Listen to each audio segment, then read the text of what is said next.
Pistons fans, let's talk. Let's talk about the state of the Pistons, or I don't want to call it the state of the Union, but let's talk about the Pistons for a second. And as we close down, going down the stretch of the season, the last bit of the drop, and of course you got the NBA or the season is based upon 4 quarters, where and how the start of the season is sort of like the bookend of the end of the season. They played hard, started off with, I believe, with a 2-1 record, and they're going to close out with a more like a 2-1 record. And overall, with the team individually as players, the coaching, from general manager, everything has been up under a wait and see approach for this year. It has been an assessment year. It has been a trial year. With that being said, I want to say from Tom Gores all the way down. I don't know who the sports equipment people are, or who's behind the scenes people who is involved with this organization. But I want to say for the state of from top to bottom, this team has improved. I I want to say my congratulations to the organization, sticking and stand with your guns and your hiring that you did hire. You hired from Tom Gore's hiring Troy Weaver to hiring Monty Williams and everything that came with that. Even when they made the mid-season, I want to say adjustments or roster adjustments, and you trades, you brought the acquisitions in. Everything has been a positive approach.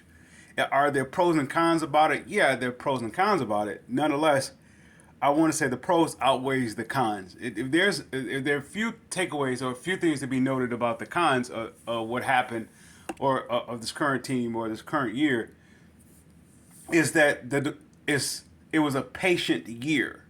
If you don't have patience, then therefore this was a disastrous year. If you have patience, you saw the progression. It's not to the standard of 0 to 100. It's to the standard of 0, 25, 75. I mean, excuse me, 0, 25, maybe 35, 55, and then you stop there. So I want to say the team has progressed, and it is continuing to progress. When I heard about, there was a cry for firing Troy Weaver, even for the latest, I want to say, situation and that he was in dealing with the fan. And I want to say that that fan provoked it. It was intentionally provoked it. Am I going to condone what Troy Weaver did? No. Am I going to condemn it? No. What I'm saying is, who approached who? If the fan approached Troy Weaver, how do you expect Troy Weaver to handle it? Not what do you want Troy Weaver to handle it. How do you expect him to handle it? You expect him to handle it as a professional. So then, how do you expect the fan to handle? The fan is supposed to be entertained. It's very, very, very, very specifically if the fan is a season ticket holder, how do you expect that fan, to handle it? Is that any different than the fan throwing the cup or the bottle towards Ron Artest at the Palace situation years ago? Is it any different? No. The fan is provoking it. So how do you expect the fan to be? You expect the fan to be what? A professional, to be entertained, to stay what? Abundant, stay cool, stay calm, stay controlled, self-control.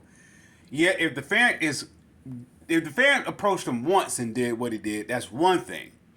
Then there should be a penalty for Troy Weaver's response. If the fan came back and repeatedly, not once, not twice, but 3 times, he is provoking him to do this.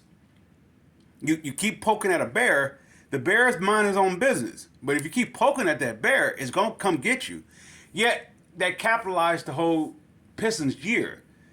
From locally, from international, I mean not internationally, from locally to national media, all over, they've been a constant poke at the Pistons. Well, the reason why it's been a poke at the Pistons because the Pistons has been in hibernation for many, many years.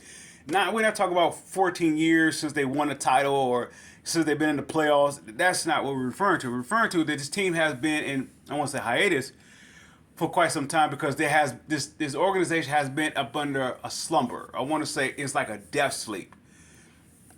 Okay, you have Bill Davis in passing. You have let's see, it was a shifting with that. Even the transition from being for his wife being taken over the team, it's a transitional period. Transitional period. Well, let's say from the start of Larry Brown leaving, Tim Ben Wallace leaving, it has been one disastrous block being allowing the team to plummet. And what I mean by plummeted to a sleep. With all that being said, where the current Pistons team is, or where I say they are right on schedule. Yeah, because they're coming out of the hibernation. It takes Detroit as a whole. When they get hit, when Detroit as a city, as a commute, I want to say as a joint population, if you will, when it gets hit, it takes a little time for it to come out. All right, okay, you have the Ford Motor Company back when they first started. Then you have, say, the Motown music. You have two different classes of success, two different classes, right? But they both got hit. Since then, where is the combination of the two different classes coming together and producing a product? That would be your sports team. All right, okay. What was the last champion in Detroit? What was the last champion? You want to say the Pistons? We're not speaking about collegiately or college, or we're not speaking on that. But professionally, what was your last champion? Was it the Pistons, right? Because I don't believe the Tigers didn't win. The Red Wings didn't win. The Lions definitely didn't win. So the Pistons was your last title. But the Pistons represent that '04 team. They represented the two classes coming together. That's why they're so revered. More so than any other team, any other professional team in Detroit. They are more revered. And I want to say the Bad Boys passed that torch on to the '04. Now, which brings me to this current assessment now. After all that being said, I want to dive into, I made a take on Cade Cunningham, and I'm going to go down a list a little bit. We're going to start with your best player. I guess let's start with players that I don't see with the team or who is not Piskin. That's Pistons and ISK. The Pistons DNA I see going forward. There's not one player on this team that hasn't seen some kind of criticism or scrutiny. Not one player. Not one player that was exempt. They may have been less talkative about that player, but nonetheless, I want to say, I won't do players per se in order. As the name pop, I'll go with that one. Go with that player. I start off with Cade. Cade is Kevin Durant. Kevin Durant without OKC is what? A good player. He is deserving to be one of your top players, or you could say, I don't want to say 75. Yeah, but he probably would be. They're going to throw him in there because he scores a lot of points and whatever. It's like the Carmelo debate. Carmelo, Kevin Durant is like in the same class, along with Paul Pierce. They are all in that tier where they can score a lot of points. Dwayne Wade, all of them is in that tier. They had a impact to the game. I just don't see it as 75 worthy best players. Anyway, with that being said, Cade is on the trajectory of a Kevin Durant. He has to get on it. Either the team has to be around him, which it is. Kevin Durant, the team was when once I want to say Ray Allen was traded, that became Kevin Durant's team. Then they drafted I want to say Westbrook, and of course they drafted Harden, and then Ibaka and Reggie, and everybody else. And then they end up now. They find themselves in the conference championship, one game away, I believe, from going to the finals. I believe, I remember. But with that said, I see Cade as that guy, as Kevin Durant. He's a guy you can build on, but he's not a guy that can carry you. Cade is like Kevin Durant. I want to put Grant Hill in that tier. Grant Hill is in that tier. They're designated by default to be the head of the team, where they was drafted. You could say the recognition, the popularity, everything that came along with their status. Before they even touched the court, they was given the keys. I don't see them as that, as the horse that will carry the team. So you had to put a team around him, such as like what Durant had to go to OKC to win. That's the same thing goes with Cade. With that being said, when I look at the likes of Ivy, Ivy is, of course, we were saying the Westbrook, John Morant, Iverson, let's see, even Kobe type tier. They would call them killers. They have a motor that really doesn't know control. No, in other words, no one can tell them how to do them. They will have to learn how to control themselves, which will be the process of patience. Now, I don't know where the development is, I think there's a different approach to development from Cade to Ivy. They approach Cade as like he's a top investment versus Ivy. Why am I bringing this up? Because they can work. It is going to take a lot of patience. There's a difference. Okay, early in the season, I heard the fans or the media or whatever talking about the Pistons going to have a nice backcourt with Cade and Ivy, and going back to the history of the Pistons. The difference of this backcourt is it put me in the mind of Rodney Stuckey, Aaron Aflalo, Lindsey Hunter, Allen Houston, versus the likes of being like Chauncey Billups, Rip Hamilton, Isaiah Thomas Dumars. Now, there's a difference. Well, I say this: whoever get drafted first should get the pool. But at the same time, if Joe Dumars is drafted before Isaiah Thomas, how does that work? If Rip Hamilton was brought here before Chauncey Billups, of course they could say, well, Chauncey Billups came the same years as Rip. It's a slight difference. Chauncey Billups they came the same year. Of course you could say the difference is Ben Wallace was here. If there was no Ben Wallace here, how do you think that backcourt would have worked out? How much time do you think it would take? Think about it like this: before Chauncey Rip got there, the Pistons were going to the playoffs. They went to the playoffs. I believe they got swept. But I think they lost to Toronto. I believe they were swept. But they made it to the playoffs. That was Rick Carlisle's first year, I believe. Then the next year, is a backcourt overhaul. And they advanced. They got swept again, but they advanced. So, no, Toronto series, I don't believe they got swept. I believe they lost. But nonetheless, they advanced when they overhauled the backcourt. Going with that, how do you think, if Rip was here first, without Ben, how do you think that backcourt would have taken place?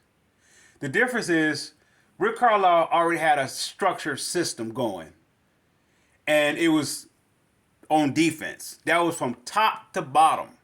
Top to bottom. Rick Carlisle was all about defense. Defense, defense, defense, defense, defense. So it catered towards Ben Wallace because that was his staple, right?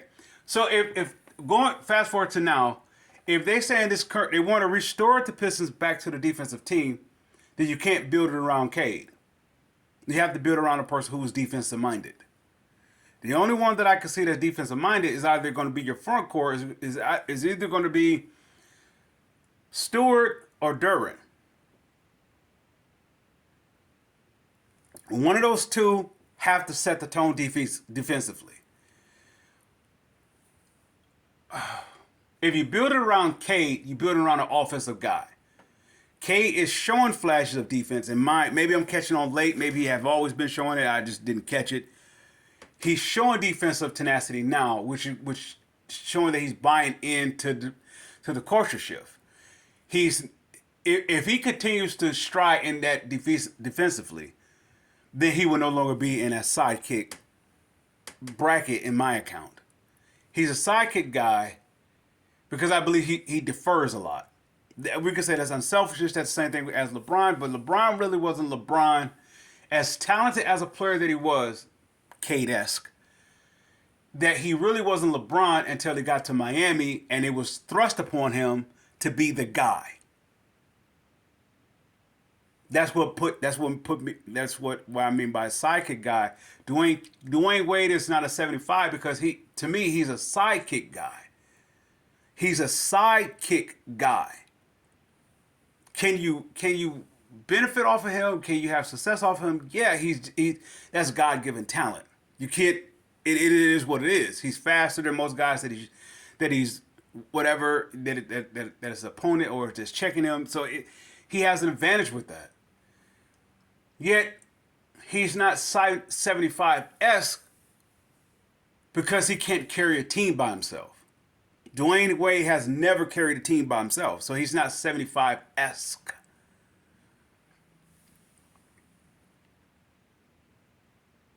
No more, that's why I say Carmelo, Durant. If you don't carry a team by yourself, I don't see you as 75 greatest. But anyway, they're just my little gripe. But going back to this team, I want to say to the Pistons, Caden Ivey is Westbrook and Durant. They as much as you can see how you can see and cannot see them working together. It's times they can, times they can't. It's a tough thing to figure out. It's one of those things that you don't want to let it go because you can see where if it just could align itself. I guess it's like the square and the circle and the square. You can see how it can fit, but it just won't be snugged.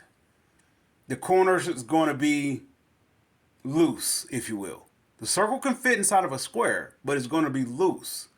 And that's how I look at the backcourt with Cade and Ivy.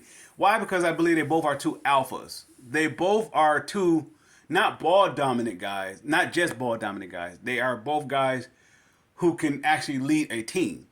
Each one is going to require the same amount of patience. Each one is going to require the same amount of patience.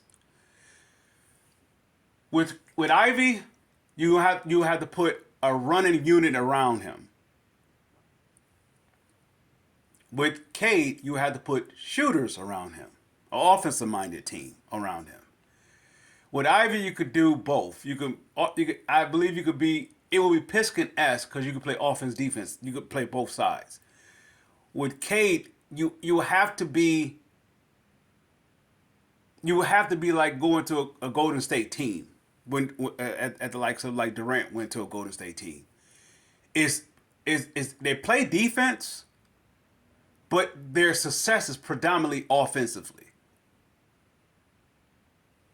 They beat you 3 quarters offensively, and they clamp down on you the 4th quarter defensively. Maybe not in that pecking order, but I would say Cade is to be like that. Anyway, going to the next guy, Fournier. All right, Evan Fournier, I believe that's how you pronounce his name. I don't see him as Pistons-esque type of player. It's not that he doesn't try or that he's not a player. He is. He reminds me of John Barry. That it's an arrogance to him that is I don't want to say arrogance, an overconfident type of guy. And when it comes to competition, of course, you're supposed to speak highly of yourself. Nonetheless, it requires a special amount of patience to be with him. This is why New York gave up on him. Does he have talent? Yeah, I just believe that I don't want to say overly confident. He just overdoes it. can I say overdoes it? He overdoes it, and I I see him as a John Barry player. He's enough. If you keep him next year, okay, let's say the start of next year, the Pistons are going to come out winning 25 games early. I don't know. They said if it's 82 games, the first 20 of the season, I expect the Pistons to be 500 or above 500 next year. Because this team will be more so processed, more so veteranized, if I could say that. It would be more of a continuity, especially how they're finishing up this year. I'm not speaking about carryover, but I am speaking about there's such a continuity that's developing. That losing stench or acceptance of losing is fading. You saw how they played. If you watched the two games against Miami, or even the stretch of the games that they've been playing against playoff teams or teams that's better than them supposedly, they don't quit. They fight. It's like the little brother that's trying to fight up against the big brother, and the little brother is not quitting. He's not stopping, even though he's losing. So the big brother would like call the parents and they say, oh, calm him down, and you can't calm him down because the engine is pressing. I'm going to beat you, even though I can't beat you. I'm going to beat you. So that's why I look at the Pistons going into next year. So I look at Cade making a jump next year, of course. I look at Ivy making a jump next year.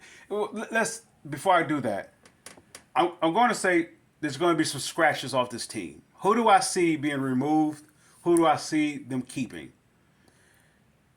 With the first 20 games of the year, they will be 500 or above, right?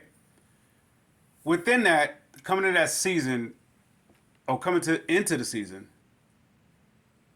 the Pistons, I'm going to say they're going to have to make a tough call to go without Ivy or Cade. One of the two, as much as I would like to see them together, as much as I like to have seen,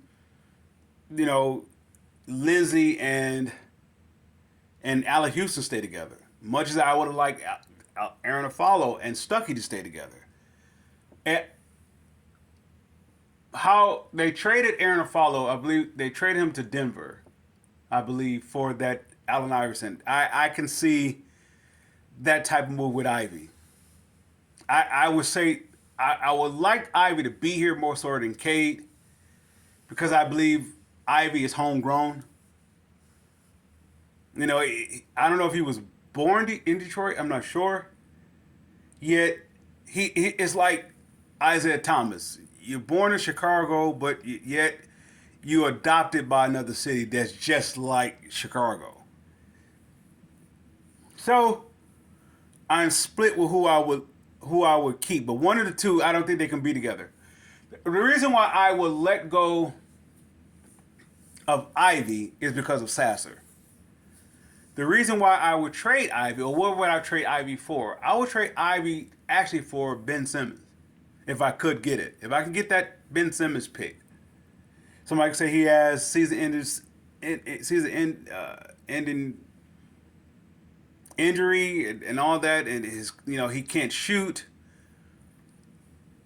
There's so much I could do with him if I were to keep Cade. If I keep those two in the backcourt, there's so much I can do. If I decide to keep Ivy and Cade together, Ivy is going to have to Ivy will have to come off my bench.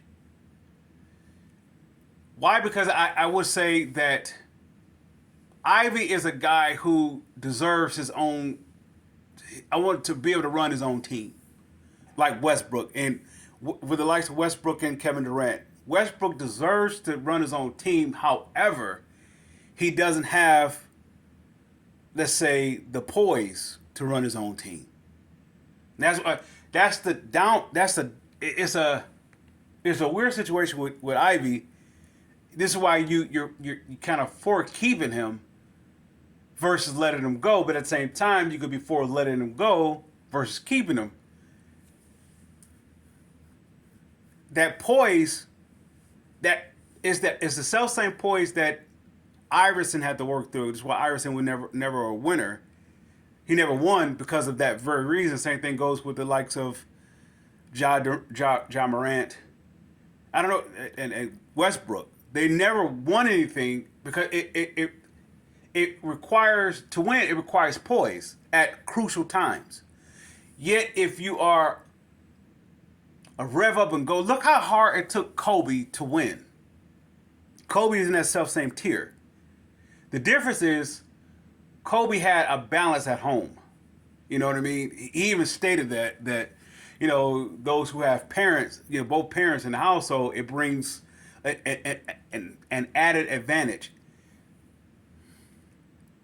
I want to say that I don't know Ivy's background. We're not gonna get into that, but if you have that stability, that's that poise that you're gonna need if you play 0 to 100 or 0 to 60 seconds. Or if you play high pace, that all out. That's why Iverson is the way Iverson is. Kobe's the way he is. John Morant the way that it is. Westbrook the way that you can't. All four of those are 75S just based upon how they give it on the court. But for them to be a champion, it's going to require poise. With that said, Ivy is a tough deal about letting him go. It's a tough deal. You can have a reason to have him to stay, have a reason to have him to leave. Either which way it goes is going to require patience. It's not team patience. It's an individual patience that you have to have with Ivy. Yet he has to be willing to be patient.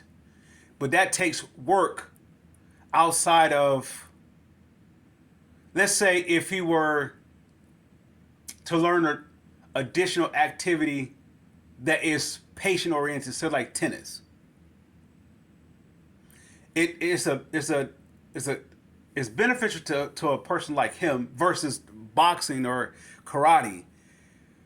Karate is a defensive attacking mode, yet tennis is a patient game. Yet you have to be agile, you have to be quick, you have to I want to say have IQ, you have what is that? Cerebral. You have to be in five different places at once. That's why tennis to me is like the toughest sport there is. So, yet it gets the best out of you with patience and agility. If you are, I don't want to say overactive or overly hyperactive person, such as Ivy is good for you, but at the same time, you can get very frustrated with it if you're not poised, if you will, or if you're not hip to being poised. With that said, if I were to keep Ivy, this is tough, man, because I can see how the team can move forward without him. I'm having a tough time seeing the team move forward by keeping Cade. If I were to trade Cade, I could get back a haul, such as the likes if I were to trade Kevin Durant, I can get back a haul. The problem with Golden State was they wasn't able to trade Kevin Durant.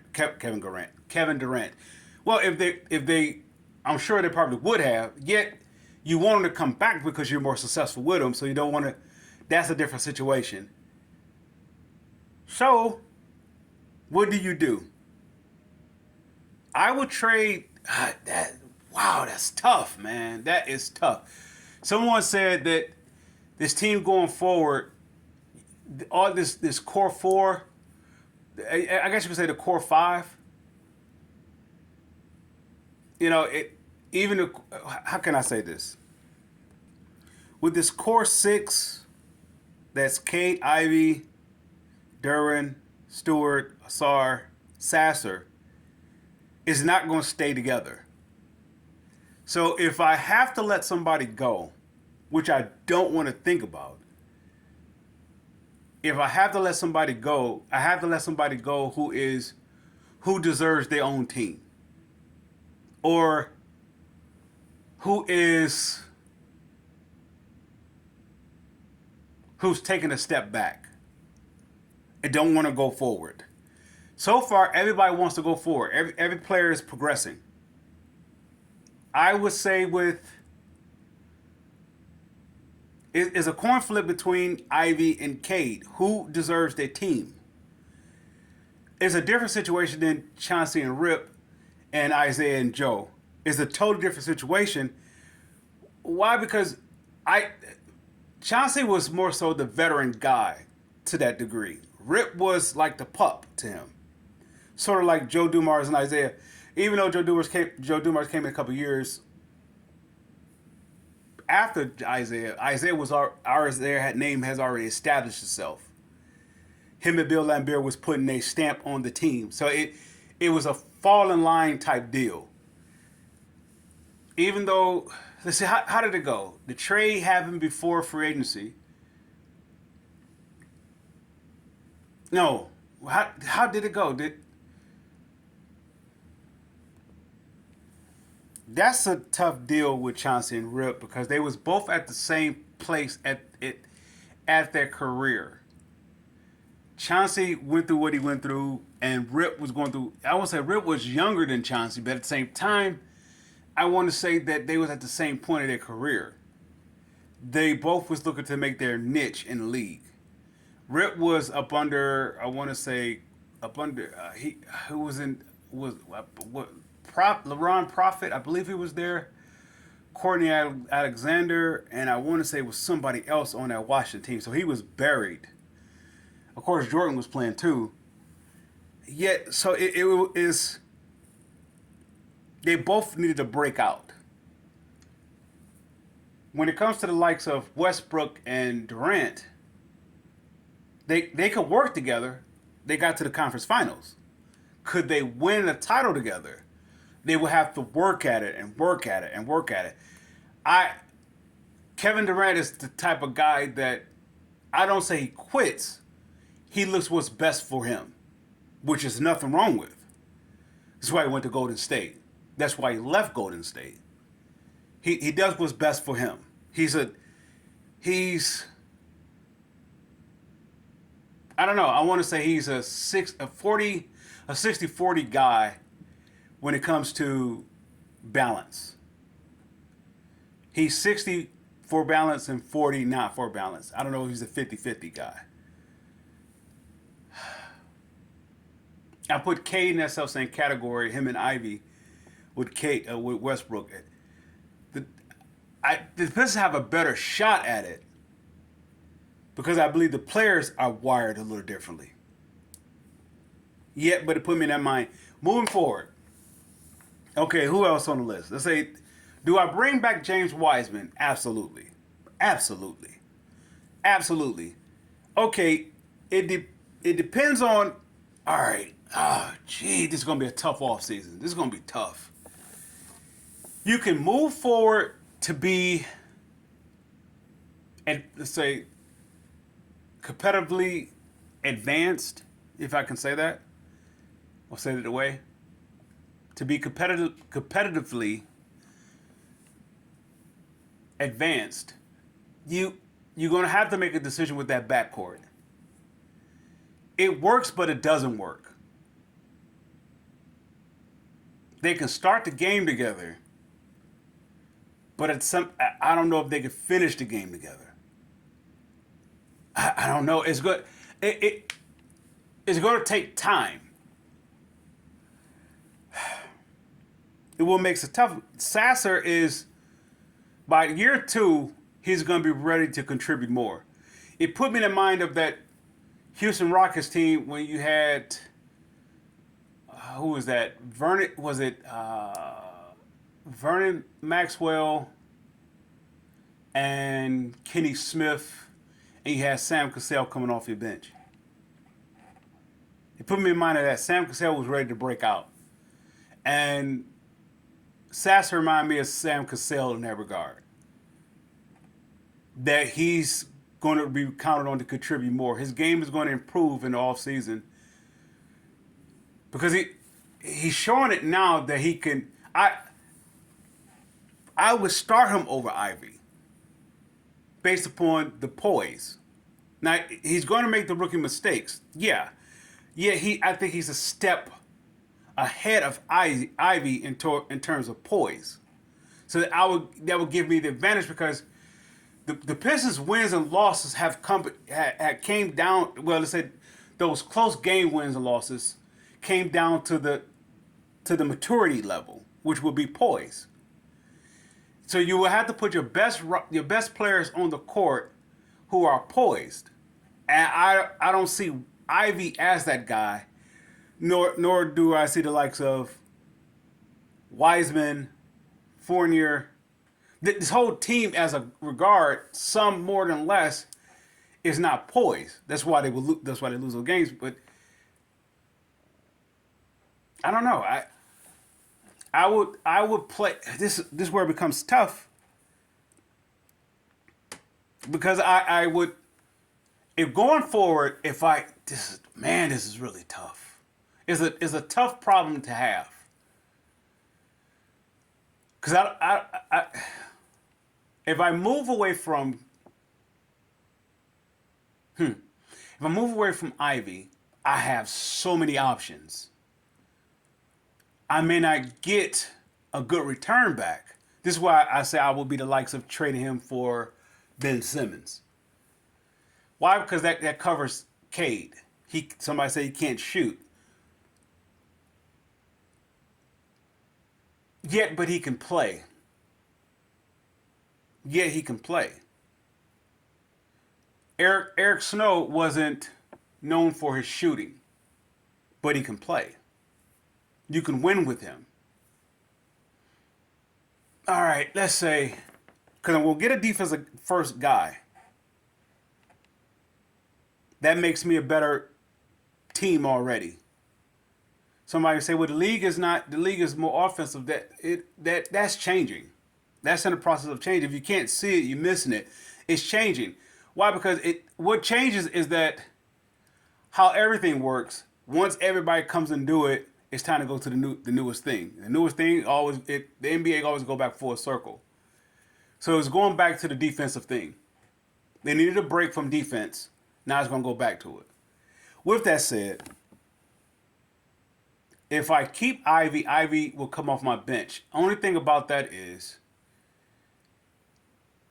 do I bring Ivy and Sasser in together? So this is what makes trading Cade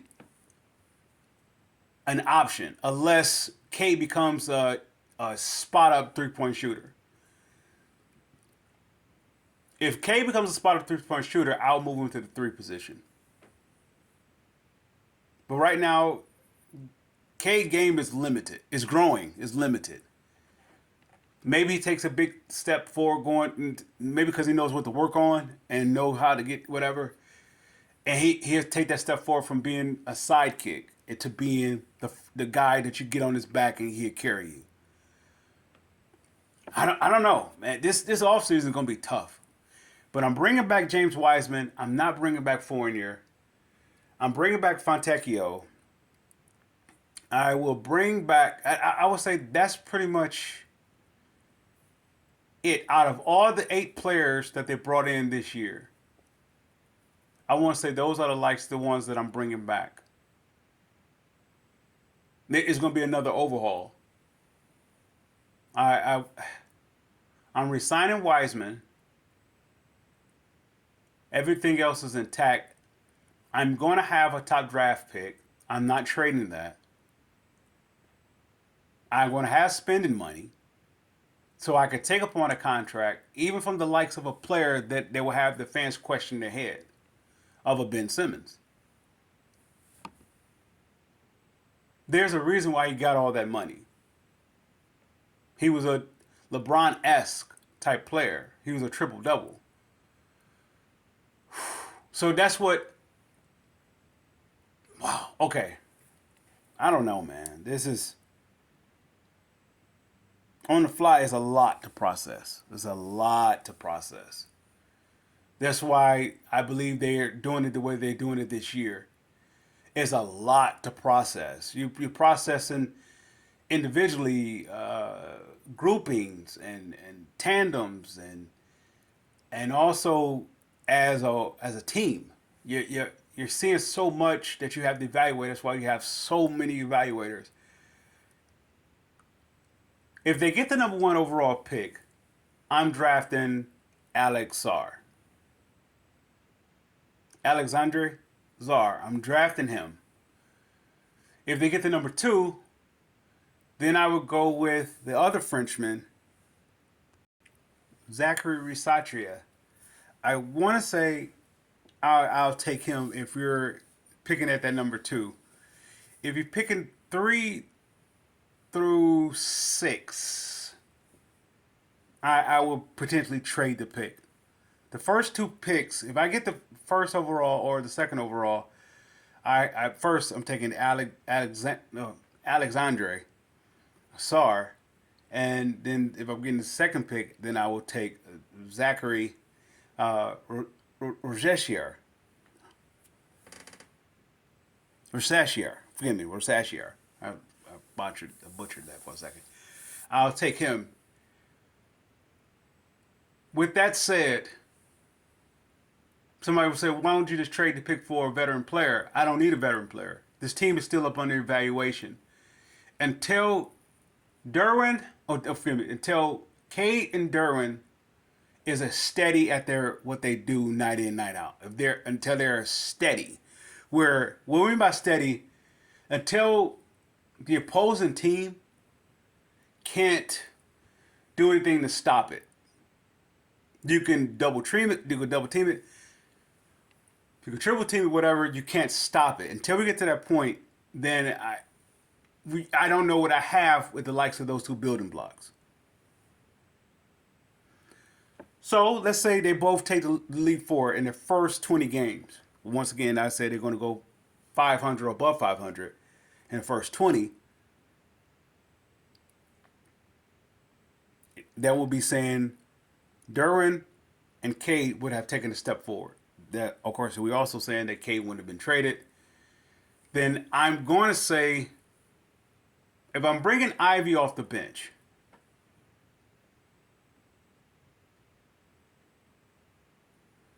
then I would start a Sarr in the backcourt with the likes of Cade.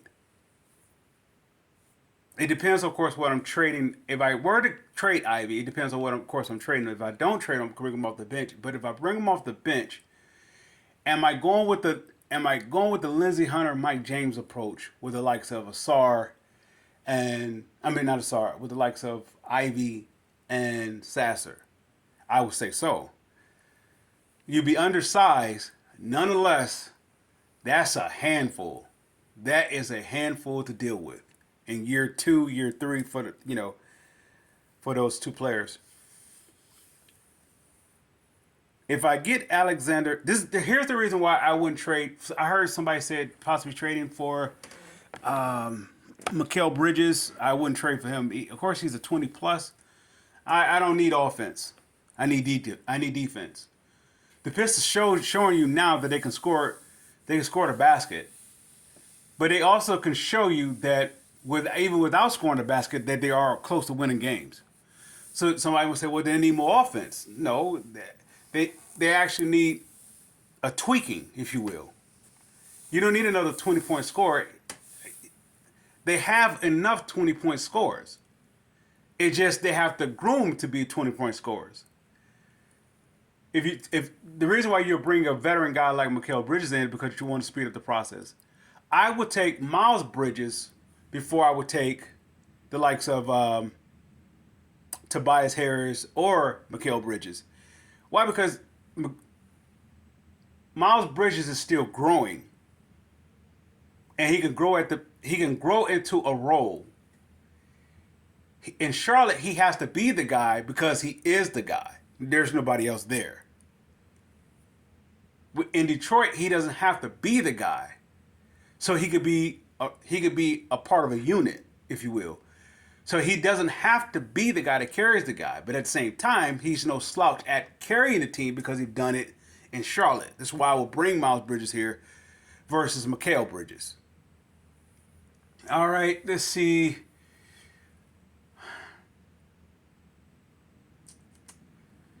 If I go with, so what would be my starting lineup? Of course, that depending on the free agency and the draft. If I get the number two, then I take Alex. No, if I get the number one, I take Alex. If I get number two,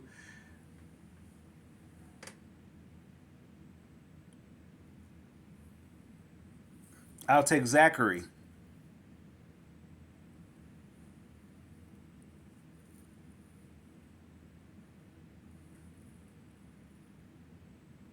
Zachary can come off my bench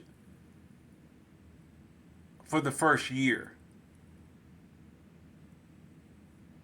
No, wait. Let me change that. If I go with Cade, Asar in my backcourt,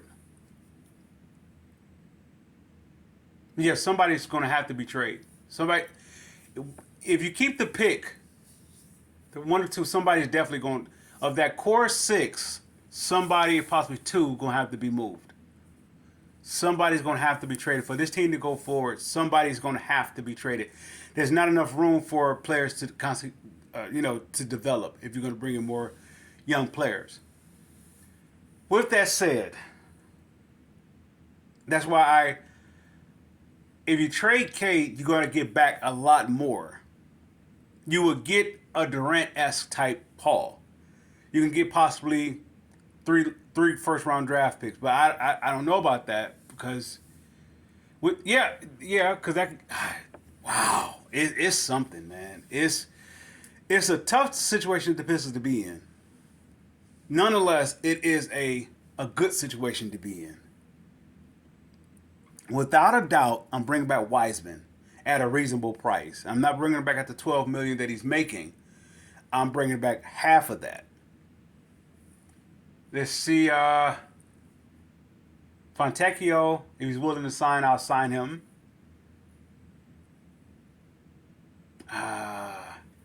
You have the lottery situation. That's pending. Everything is still pending with the Pistons. This is what makes this last stretch of the NBA season like such a necessity, or as Coach Monty Williams would say, run through the tape, finish the season strong. Yeah, they're doing it the right way.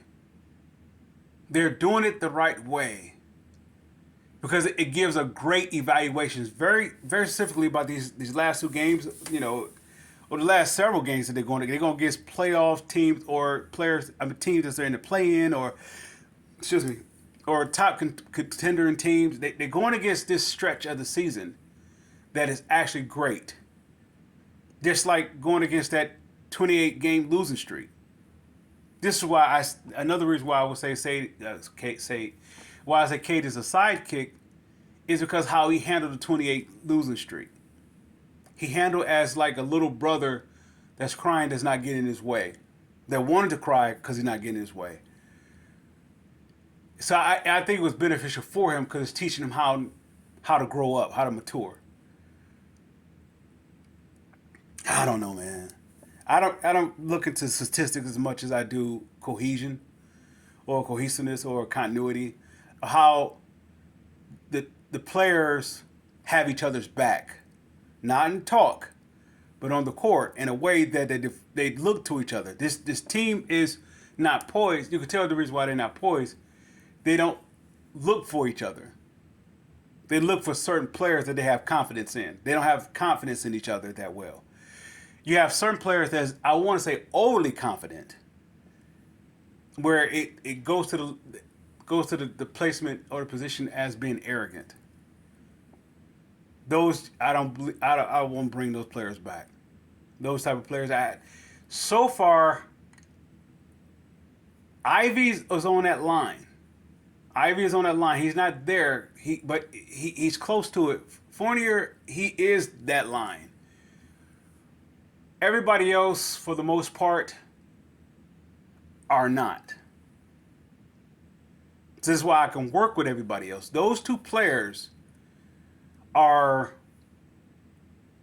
poise are questionable, which it would determine if this stretch of games is determining if they're able to see themselves. in that poised positioning? Are they able to see that they're out of control, or that they're not under control? Are they able to stop themselves, which takes control by itself? So we talked about the lottery situation, and yeah, I'm in favor of bringing in Ben Simmons because he is a good player. He's right for this team. Let's see. Bring him back. Talking about Wiseman, of course, I'm bringing him back because he complements Stewart and Duran. And if I were to get Sar, you're talking about a front line that is, I mean, bigs that would be so interchangeable that, of course, you're talking about injury and look at the history of, you know, between injury and early fouls, between Duran and Stewart, and even the development process of Wiseman, it with those four, you win, right? Because I believe they can play together.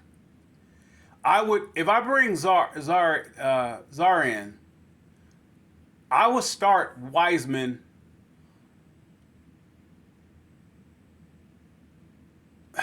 How do you do this? Even though he's thin, yeah, he is intimidating. Speaking about Zar, I don't know. I don't know, man. It depends on how ready he is. If he comes in, let's say he is 60, say 70-30 or 60-40 offense, defense. I mean, excuse me, defense, offense. I'll start him. I would start him. And then once again, that gives me options with Stewart. It depends. It really depends on how the season ends. If we end up with number one and number two, I told you my top two selections. The lottery would tell me. The lottery positioning would tell me if who should I move on from in that backcourt, or who should I move on from? Period. I'm moving on from Fournier, money wise, yeah, and I have a lot of other players coming off the books. My top priority, number one and number two, is to sign Wiseman and sign Fontecchio. Those are my top two priorities. Unless some teams is trying will come in and and out do this outlandish type contract, then no, I won't bring neither one of them back. Then the priority number two will be looking to see who I'm going to trade. Who I'm going to trade. I'm looking at my candidates to trade. Is that backcourt, one of the two of the backcourt. Of course, not both, but one or two, or one of the two of that backcourt, the starting backcourt that is, I'm going to move. Because I can't see either one of them being okay with coming off the bench. I can't see it. If K becomes a better spot-up shooter, then I can move him to the three, but then that will alter my draft selection. Okay, all right, let's do it this way. If I get Zar, I can move K to the three, and I can still start Ivy with a Sar. But how I would like to have it, I would like to have a Sar in the backcourt with Cade. I would like that. So I would like to go bigger or longer at the three spot. So that would put me in line of Fontecchio or Zachary.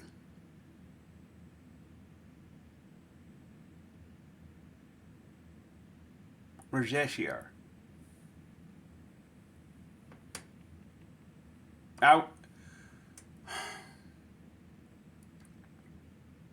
I give the nod to Fontecchio because he's offense defense. And plus, he knows how to play. He know how to play poised basketball.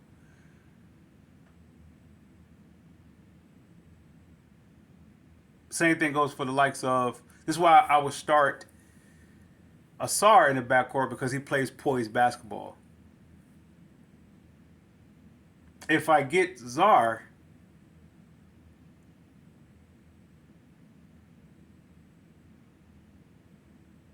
I can move him to the starting lineup next to Derwin. I can move him to the starting lineup next to Derwin.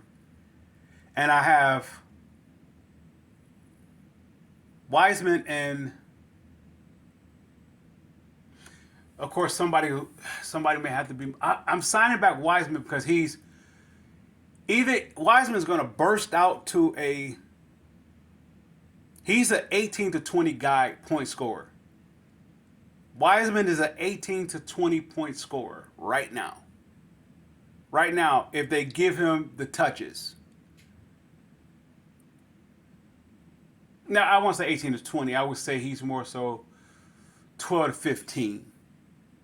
Going to next year, I'm going to say going his off season, he's going to sprout.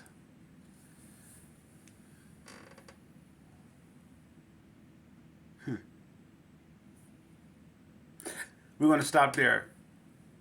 Pistons fans, I salute.